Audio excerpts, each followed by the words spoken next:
¿Cómo ves las elecciones el año que viene? ¿Qué? ¿Cómo ves las elecciones el año que viene? Pregúntamelo, si te parece no tengo una mirada distinta que vos en eso que dijiste sobre la ley de abastecimiento. Bueno, si querés la empezamos con eso. Dale.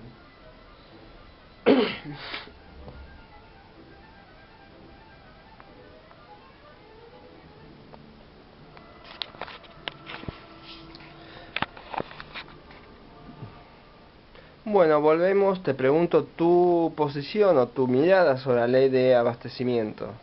Creo que el intento del gobierno de modificar la ley de abastecimiento tiene que ver con las negociaciones y las presiones de los empresarios sobre el gobierno y del gobierno hacia los empresarios. Mi idea personal es que el año que viene va a ganar el Frente para la Victoria siempre y cuando no cambien las ecuaciones económicas fundamentales. Tal vez la inflación se mantiene como ahora, pero si se mantiene como ahora no va a cambiar demasiado la situación económico-social. Tal vez si hay una hiperinflación, si los empresarios tiran de la mesa y por un lado van más allá de los niveles actuales inflacionarios a niveles similares al año 89 y se produce una rebelión fiscal, dejan de pagar impuestos, una de las claves de la estabilidad del gobierno de Cristina Fernández es el control que tiene sobre el PJ. Y una de las claves del control que tiene el gobierno sobre el PJ está en el manejo de una caja que permite disciplinar todas las disidencias de los caciques territoriales del partido peronista. Entonces, si no pagan impuestos, el gobierno se va a ver paralizado para realizar sus operaciones políticas en relación con el PJ. Y si se van los precios al demonio, claramente los empresarios no soportan más al gobierno de Cristina Fernández. En ese marco es que viene la modificación de la ley de abastecimiento y la denuncia realizada esta semana por la Presidenta contra la empresa gráfica que presentó una quiebra escandalosa, porque ¿de dónde una empresa que imprime revistas de primer nivel está en nivel de quiebra y que además le avisa a los trabajadores 2 días antes? Hay varias empresas que están presionando para desestabilizar la economía. Me parece muy claro. Hoy hubo una respuesta en La Nación, la leí atentamente, que decía que la empresa viene perdiendo dinero desde hace mucho tiempo porque aumentan los salarios, porque aumenta la energía, porque aumentan los costos de transporte y que ellos no aumentan los precios de sus productos. No puede estar una empresa que trabajaba a full en situación de quiebra. O sea, eso es un dibujo del balance donde hacen aparecer como que pierden dinero cuando no lo pierden, y no nada casualmente esa empresa, que no me acuerdo el nombre, Donnelley. Donnelley está ligada a los fondos WIP. O sea es patrimonio de Paul Singer. Claramente es una operación política. Entonces, me parece que la modificación de la ley de abastecimiento tiene que ver con ese juego de presiones, y que, a diferencia de el comentario que decías vos, no hay otra salida para favorecer a los sectores populares en el abastecimiento barato de alimentos que crear una red estatal de producción y comercialización de alimentos.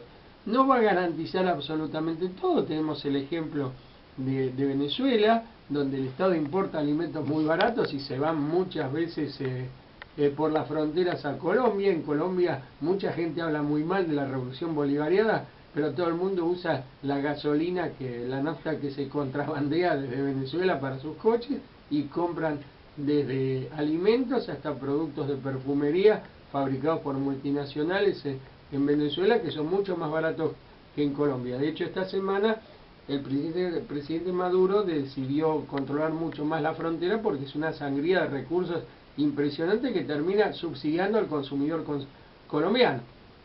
Entonces, vos tenés producción estatal de alimentos y comercialización estatal de alimentos, no aseguras resolver todos los problemas. Pero parafraseando al Che Guevara, que decía crear 1, 2, 3 mucho Vietnam, crear 1, 2, 3 cientos de mercados centrales en distintos barrios de la ciudad de Buenos Aires, del conurbano, del interior de la provincia de Buenos Aires y de los lugares del interior del país, rompe el monopolio de los Carrefour, los Coto, los Cencosud, que tienen márgenes escandalosos de ganancia. Yo tuve oportunidad de ir a Perú y observé en su momento que es una política mundial de los supermercados vender caros ciertos productos. La verdura en Perú se consigue mucho más barato en un comercio pequeño que en un supermercado. En la Argentina pasa lo mismo. La verdura, esta semana era una cosa escandalosa. Observé que en un lugar donde yo compro habitualmente, el tomate estaba a 10 pesos y en el supermercado Carrefour estaba a 24 pesos. Carrefour no lo paga más caro que el verdulero de la vuelta, lo cobra más caro. Entonces, y el verdulero de la vuelta tiene mejor calidad, porque eso eso depende de la partida. A veces un tomate puede ser más rico, más... Yo lo veía más o menos igual. Sí. No comí los dos, me compré, no voy a ser tan tonto de comprarlos a 24 pesos. Pero observé que los fiambres y los quesos es una política de los supermercados, por lo menos en estos dos países, y sé que en Chile es igual, sé que en Brasil es igual, venderlo más caro que el pequeño comercio, pero no más caro 2 pesos, hasta 100% más caro que el pequeño comercio, y no lo pagan más barato. Entonces el único modo de eliminar esos monopolios y su actitud abusiva contra los consumidores populares es crear una red que les haga la libre competencia que ellos tanto pregonan. Exactamente, podría ser que el Estado la política podría ser que el Estado le estatice la mitad de los locales. No es necesario. Una vez que se quebró un supermercado que creo que se llamaba X, un intento que no sé qué, si Moreno lo impulsó, Moreno lo frenó, que consistía en comprar esa red de sucursales y ahí, no tenés que comprarle las sucursales a los supermercados existentes, tenés que ir metiendo una red como está haciendo Samir con el mercado central en distintos lugares. Vas creando y te vas a encontrar, por ejemplo, como ocurrió en La Plata, que los supermercados se opusieron a la creación de una sucursal del mercado central. ¿De dónde? ¿No es que están por el libre comercio? Y cuando se quiso crear una sucursal del mercado central de La Plata, presionaron al municipio para que no habilite esa sucursal. Sí, también podríamos controlar la inflación en Carrefour y en Walmart, y cuando la inflación en Carrefour y Walmart sea mayor que la inflación en el mercado central, se puede recaudar eso en tributo. Esa es una medida supletoria, pero me parece que lo fundamental es crear una red de comercialización estatal. Mientras los consumidores estén en manos de los buitres privados de la producción y la comercialización, vamos a estar en el horno. Perfecto. Pasamos a Perú, ¿te parece? Me parece que más significativo es hablar de Colombia, que está avanzando el proceso de paz, lentamente, pero está avanzando. Ya se han firmado 3 acuerdos, uno para desarrollo agrario, otro para democracia política, otro para reinserción de los guerrilleros en la vida política, y se abre una nueva etapa en que se va a avanzar más, o se va a intentar avanzar más, con una peculiaridad. Van a participar las víctimas de los dos lados, o de los 3 lados, si se quiere. Las víctimas de la represión estatal, las víctimas de la represión paraestatal, o sea, no hay una diferencia sustancial. Los paramilitares. Los paramilitares son el Estado que no usa uniforme. O sea, no es que vos no habías nacido o eras chiquito cuando acá existían paramilitares de la AAA, que era la policía y el ejército, que no usaba uniforme. No es que la AAA y la... Aníbal Gordon y Guillermo Patricio Kelly. Aníbal Gordon se lo llevó a Patricio Kelly y no lo mató, pero... no, eran socios. Es posible. Eran socios, y lo que pasó fue una diferencia entre socios, y Kelly, cuando se escapa, que le rompen la nariz, qué sé yo, salió a denunciarlos. Tiene una historia muy negra este personaje Kelly. Podríamos hacer alguien que viene de la Alianza Libertadora Nacionalista, una organización de ultraderecha que adhirió muy tempranamente al peronismo, pero que Perón sumaba todo, Perón metía dentro de la bolsa a todo el mundo, pero al nacionalismo de derecha lo llamaba piantavotos de Felipe II. Lo tenía ahí, pero no querían que hable mucho. Cuando Kelly y otras corrientes del nacionalismo de derecha querían hablar mucho, le arruinaban las perspectivas electorales. Entonces, sí. mejor tenerlos ahí, pero no que hablen mucho. Pasó por la política argentina, ha sido con mucho aspaviento, pero contradictoriamente con su nacionalismo originario, nacionalismo católico originario, terminó muy ligado al Mossad, al servicio de informaciones. Hay una anécdota. Fue la Alianza Nacionalista que se ocupó de traer criminales nazis, supuestamente. Los tipos tenían, no sé si camisa azul, pantalón marrón, un piloto, y salían con machetes a pegar, a romper actos de opositores. Pero los dejó operar, etcétera, los usó. Ellos se ocuparon de ubicar a los nazis, de darle cobijo, documentos, etcétera, a los nazis. Kelly viene la contrarrevolución fusiladora. Kelly se pasa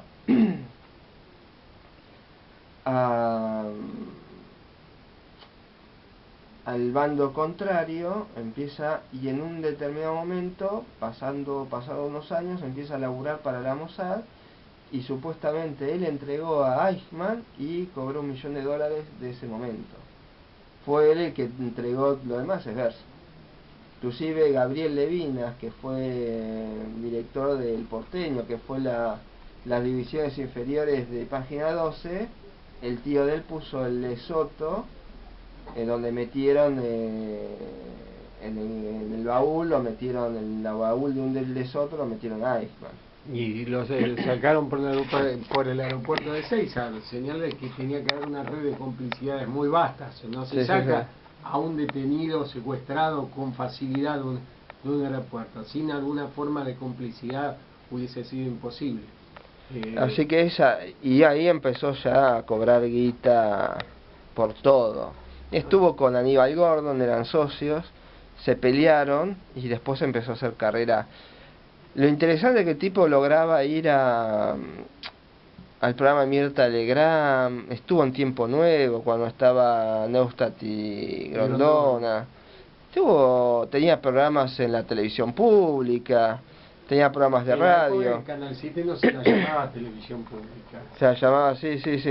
Murió ATC. A principios de los tiempos del kirchnerismo, en el 2004, 2005, no recuerdo bien. El tipo, no sé después de que... Un tipo es un misterio toda su vida, siempre...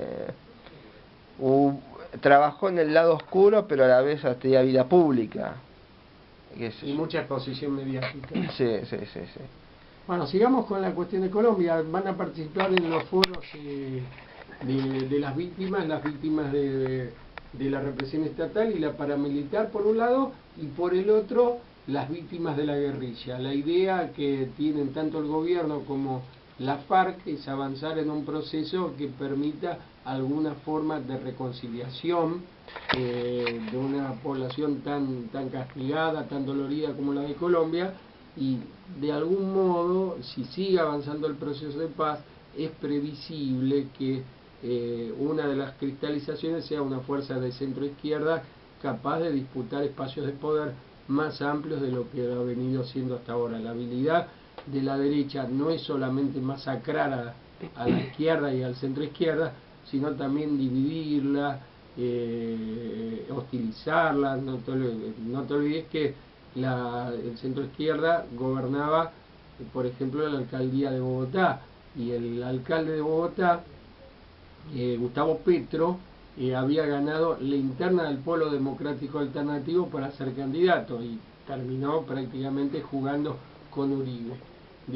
Por un lado, se fortalece el proceso de paz, se va a fortalecer el centro izquierda, y por otro lado se va a fortalecer dentro de la derecha el presidente Santos, que es ligeramente menos criminal que la fracción comandada por Uribe, que es abiertamente nazi. Ha quedado muy debilitado Uribe con todo este proceso, y eso es indudablemente positivo porque es la figura más vinculada a los Estados Unidos en prácticamente en toda América Latina. Para que se dé una idea, hay información por ahí que Uribe, el padre de Uribe trabajó, recibió dinero del narcotráfico en Colombia, Uribe mismo, y fue muerto por eso, ¿no? No, fue muerto por la FARC. El padre de Uribe fue muerto por la FARC. Era una figura política importante, pero que en Colombia, de la derecha, ¿quién no tiene vínculos con el narcotráfico? Es una de las fuerzas productivas más importantes de Colombia, el narcotráfico. Exactamente, y Uribe heredó esos contactos con el narcotráfico, la DEA lo investigó, reunió evidencia, llevó toda esa documentación al Pentágono, y en el Pentágono la CIA la usó para extorsionar a Uribe y lograr que el tipo firmara los tratados que quería Estados Unidos. Para que se den una idea del problema de permitir el narcotráfico que financie políticos argentinos. Claro, pero me parece la cuestión más compleja. Uribe estaba jugado a fondo por los tratados de libre comercio. Se resistieron bastante, no solamente en Colombia por parte de sectores populares, sino en el propio Congreso de los Estados Unidos, porque había muchos congresistas que no los querían votar porque Colombia es el país que va a la cabeza en el mundo en el asesinato de sindicalistas.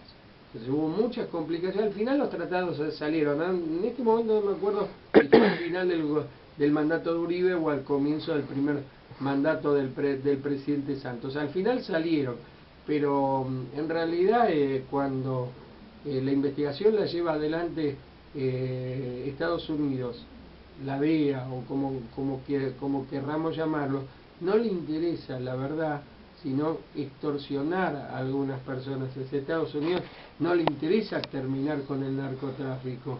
A Estados Unidos lo que le interesa es beneficiarse del narcotráfico, porque no existiría el narcotráfico, por un lado, sin la ilegalidad del consumo de drogas, que le da mucho dinero, y no existiría el narcotráfico sin los bancos, muchos de ellos con sede en los Estados Unidos, que lavan el dinero proveniente del tráfico de narcóticos. Bueno, sigamos con México, ¿te parece? Me parece muy importante porque México avanza, ya está prácticamente liquidado el proceso de reforma energética, que fue la apuesta principal del presidente Enrique Peña Nieto cuando logró que el Partido Revolución Institucional vuelva al gobierno. Para la persona no familiarizada con la política de México, el PRI, el Partido Revolucionario Institucional, es una especie de peronismo. El PRI actual es un peronismo menemista, pero también el PRI es el partido que encabezó las reformas de la década del 30, que implicaron una profundización del reparto de tierras y la nacionalización del petróleo.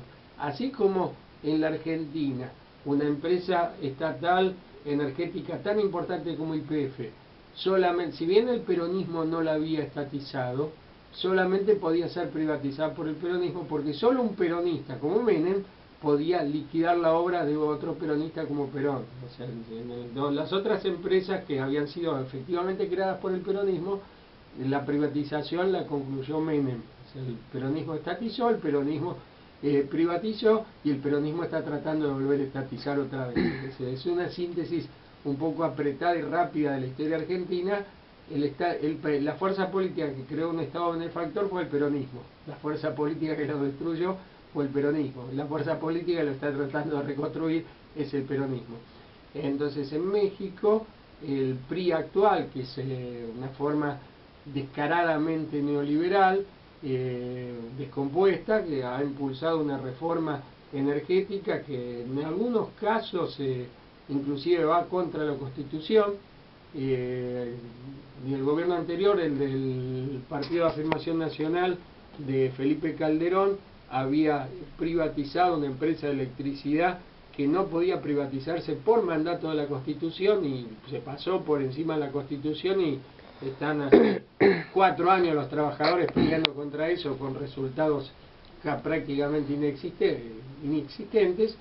La reforma energética va a redundar seguramente en más ganancias para los monopolios, petróleo más caro para los mexicanos, y también déficit energético para México.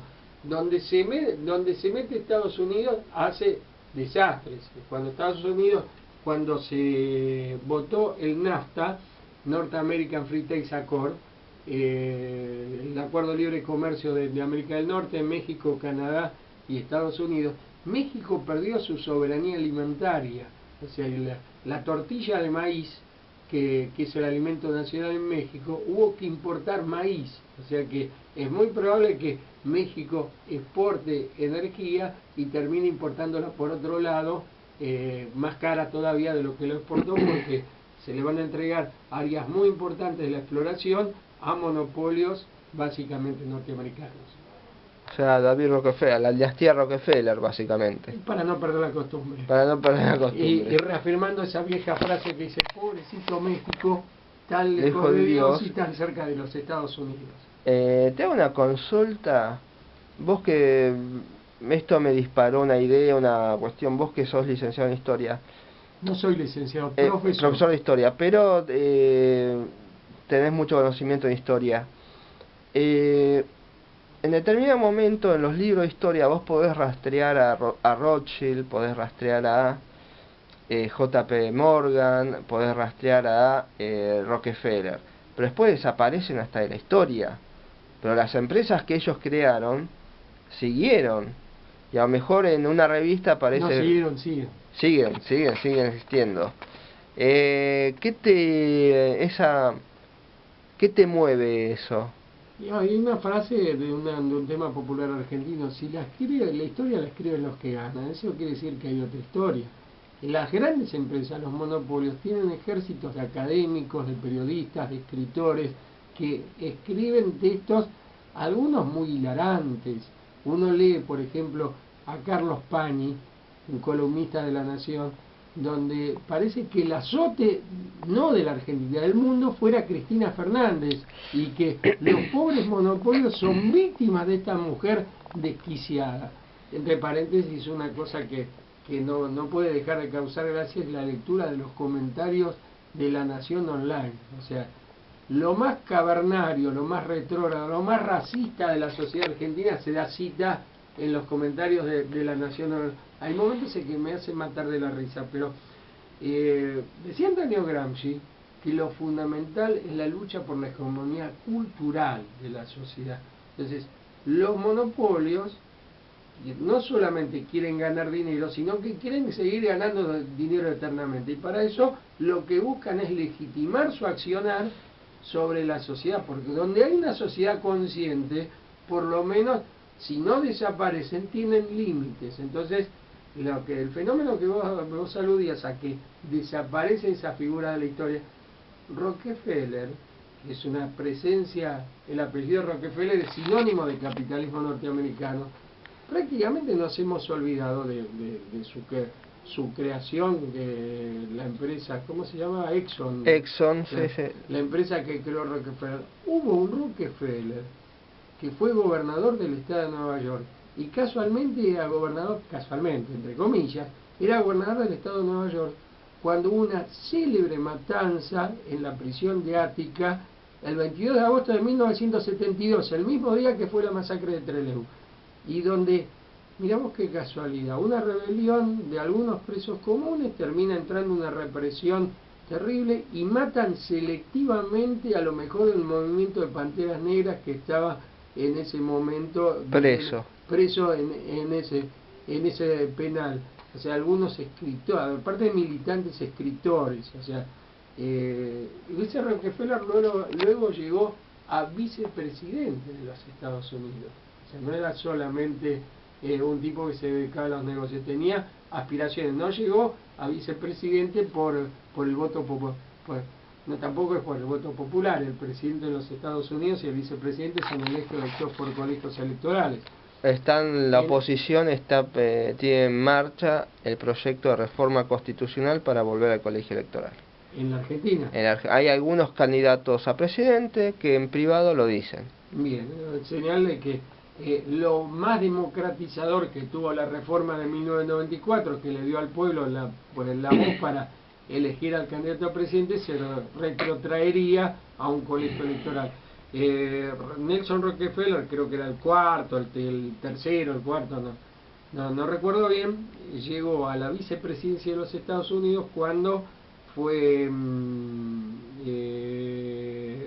cuando renunció Richard Nixon, que a su vez tenía un vicepresidente que había renunciado por escándalos de corrupción y se llamaba Spiro Agnew, y él lo había reemplazado por Gerald Ford. Y Gerald Ford lo llevó a la vicepresidencia Nelson Rockefeller en esa circunstancia. Por eso terminó el mandato de Agnew. ¿Gerald Ford algo que ver con Henry Ford? No tenía nada que ver, y no era precisamente una lumbrera en términos políticos. No me acuerdo quién decía que no podía caminar y masticar chicles simultáneamente. Era una especie de bestia intelectual. De una especie, para hacer una analogía con la Argentina, una especie de Mauricio Macri, que está siempre haciendo actos que parecen castings, y que recuerdo mi primer sorpresa. Ya estamos discúlpame, para cerrar el programa, y unas últimas palabras para cerrar el programa, pues ya está el próximo programa que empieza Giberti sobre música. Decime. Cerramos el comentario de Ford. Yo iba a decir algo por fuera de esta temática. Hay que prestar mucha atención a lo que está pasando en Ucrania. La gran discusión es si Rusia va a intervenir abiertamente, como preconizan muchos analistas, porque no tiene otra opción. Si el ejército ucraniano derivado del golpe de Estado contra el presidente Yanukovych se hace fuerte en el este, está a 400 kilómetros de Moscú. Fuerza de la OTAN está a 400 kilómetros de la OTAN, de Moscú. Y la otra opción de distintos analistas es que Rusia no va a intervenir abiertamente para no pisar el palito. Hay analistas que dicen que va a tener que intervenir, y otros que dicen que no va a intervenir aunque se pierda toda la República Popular de Donetsk, que está resistiendo el intento de alinear a Ucrania con las posiciones de los Estados Unidos. La situación en Palestina, son los fenómenos más evidentes, junto con lo que está ocurriendo en Irak, de lo que la vez pasada que estuve acá llamé yo que la guerra mundial ya había empezado. Con Kerry. Con Kerry en la Secretaría de Estado. No, en realidad con la política belicista de los Estados Unidos, que excede a un funcionario. Bueno, mil gracias por venir. No, muchas gracias a vos por tu invitación. Esperamos que de algo haya servido. Hay un fin de semana largo con sol. Creo que esto es el veranito de San Juan. No sé, yo de Santos no sé nada. No, de San Juan viene de... El cambio climático es habitual, o sea, hay muy pocos días de frío en Buenos Aires. Así que disfrutemos el sol, y para la semana que viene, otro invitado, nos vamos a hablar de un tema bastante interesante. Así que un saludo a todos, espero que les haya servido de algo, y por supuesto, como siempre, pueden seguir el programa en www.silogismocontrafáctico.blogspot.com.ar ahora. Así que un abrazo para todos. Disculpa.